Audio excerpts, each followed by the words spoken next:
Oh.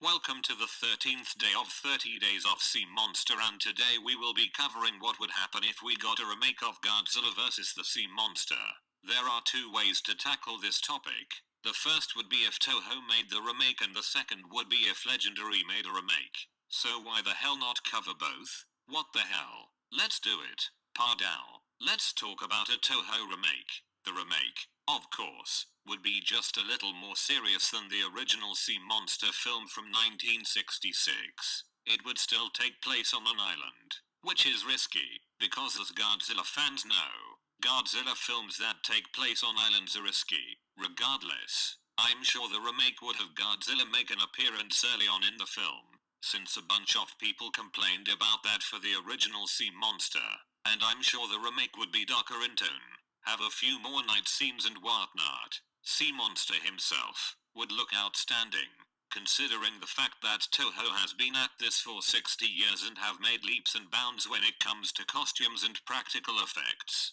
As far as story and plot are concerned, I believe, more or less, the remake would probably be the same as the original, except they would change the human antagonists into gangsters and not international terrorists. Considering how well received the Gangster and Goliath's Godzilla comics series was received. Also, I'm sure they would do away with Mothra being in the film.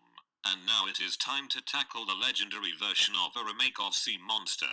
This is going to be easy because, frankly, Sea Monster would fit like a glove in the Godzilla 2014 universe. Call him a Muto. Slap a few Muto-ish elements on his design.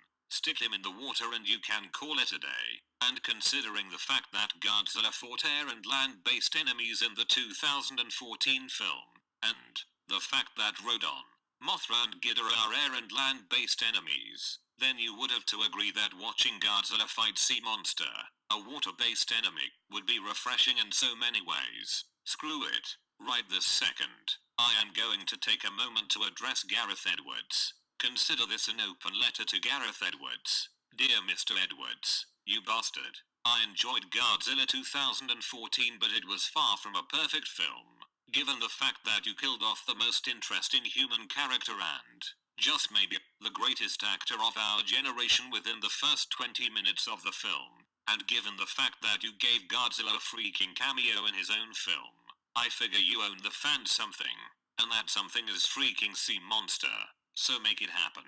And on that note, this concludes day 13 of 30 Days of Sea Monster. Happy birthday to user and thank you for requesting this topic. Tomorrow we will cover Sea Monster 1966 vs Sea Monster 2004. Thank you for watching.